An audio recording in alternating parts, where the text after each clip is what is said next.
It's Penny and the professor. Here's Penny. Hi, Penny. How's it going? Look, I brought Cassie here today so we could look at the question and see if we've answered it. Does that sound like a good idea? Yeah? Oh, really? Okay, let me ask the kids. Penny wants to know if you guys know what it means to repeat something. Like I'm repeating the question that Cassie asked us before. Does anybody know what it means to repeat something? What do you think, Cassie? Yeah, that's right. It means to say it again. So if you repeat something, you do it again and again. Kind of like how I repeat the question at the end of the lesson that we're looking at for the whole lesson. So our question today from Cassie was, what do I notice and wonder about my five senses? And so I just repeated that to you, right? You just heard it again. And it's important, boys and girls, that we hear things again and again, because the more often you hear the same thing over and over, the more you internalize it and the more you learn it and it sticks with you. So when we're learning about my five senses, we don't just do one quick lesson on, oh, smelling, we smell with our nose, that's it, we're done. No, we go back to that question. We go back to the thinking about what can we smell and how do we smell and how do things smell and what kinds of sensory words can we use to help us even know more about smelling, right?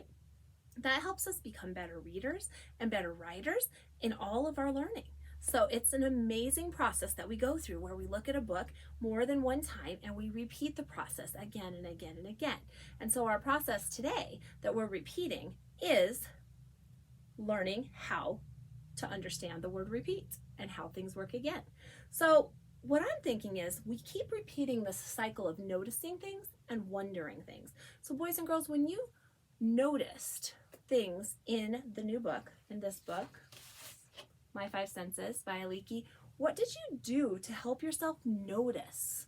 What did you do with your eyes? Penny, what did you do? Me too, me too. She said we looked closely. So we used our eyes to look closely at the pictures and closely at the words and see what we noticed. Some of us even used our magnifying glasses. Do you guys remember those? I have mine right over here. Well, it's really Penny's, but let me grab it real quick. Here it is. Dun, dun, dun. Some of us used our magnifying glasses to look even closer at the words and really notice some things. What about wondering? That's something that we do again and again and again. What do we do to help us wonder? Who knows? Fluffy, do you know? Yes, Fluffy, that's right. So when we wonder, we use our wonder wheel. Good job. Fluffy's getting good at this. So Fluffy, we use our wonder wheel and it has all those question words on it. And those are repeated language. Those are words that we're going to use again and again and again, over and over and over again, as we learn how to question and wonder. So let's just go back over these words. We've got them here. Might as well go back over them. Let's remember the signs for them. And then let's remember, ooh, I can hear something. Did you guys hear that? I just heard a motorcycle go by right by my window. That was really cool. So I'm using my five senses and I'm wondering, why is somebody riding around on their motorcycle right now? It's really dark outside. I don't know why, but I used a why question, didn't I? Why? So let's remember how we sign why. Why? Why? Why is somebody riding a motorcycle around when I'm trying to make a video for you guys? Good question, huh? How about this one? How?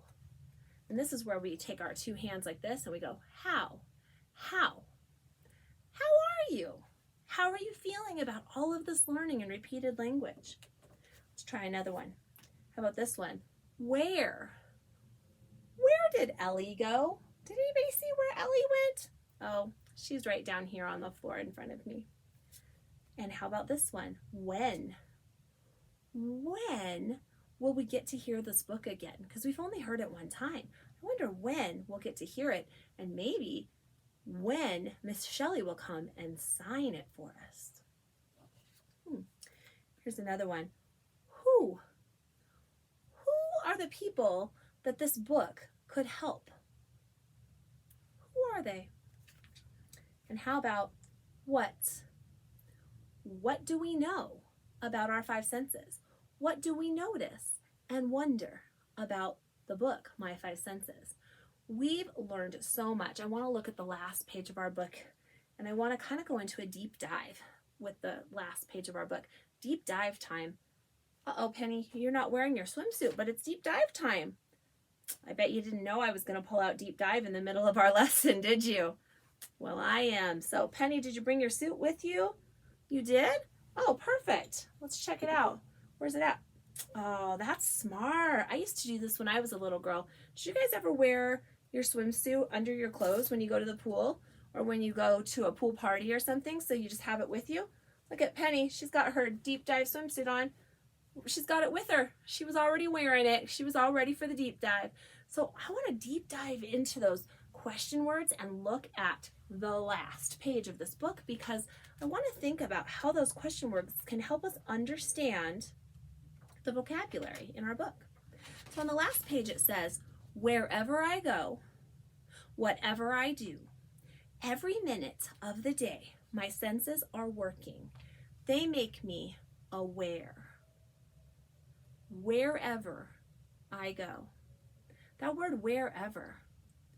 Let's use one of our words. I wonder what that means. What does wherever mean? Wherever I go, my senses are working. Well, we know where could mean a different place, right? So wherever. Everybody stand up. Everybody stand up. Everybody go stand in a different place. Cassie, you stand over here. Fluffy, you're already in a different place than normal. Okay, Penny, why don't you go stand down? Why don't you stand over here by Cassie? Okay, everybody think. Are my senses still working even though I'm in a different place, wherever I am? Can I still hear things? Can I still smell things? Can I still touch things or feel things? Sure I can. Maybe wherever means anywhere, right? Doesn't matter where I am. I can still have my senses be working. Okay. How about this one? Whatever I do. What could that mean? Any ideas, guys? That's right, Fluffy. Whatever means anything. It could be anything. It could mean whatever I'm doing. So if I'm talking to you, my senses are working. Or if I'm driving my car, my senses are working. Or if I'm sleeping in bed, my senses are still working. So whatever I'm doing, no matter what it is, my senses are still working. And then it says, the last sentence here says, they make me aware. My senses make me aware. I'd like you guys in the discussion today to think about what that means. What does it mean to be aware? What does it mean when Aliki says, they make me aware? Think about what that means and what you noticed and wondered in our book today, and tell us in the discussion what you think it means when Aliki says, they make me aware. Just make your best guess. We're going to learn more about that in the next few lessons. I'll see you guys soon on Penny and the Professor. Have an amazing day. Bye now. Want to say bye? Yep. I'm sorry, Penny wanted to wave bye too. Bye, everybody.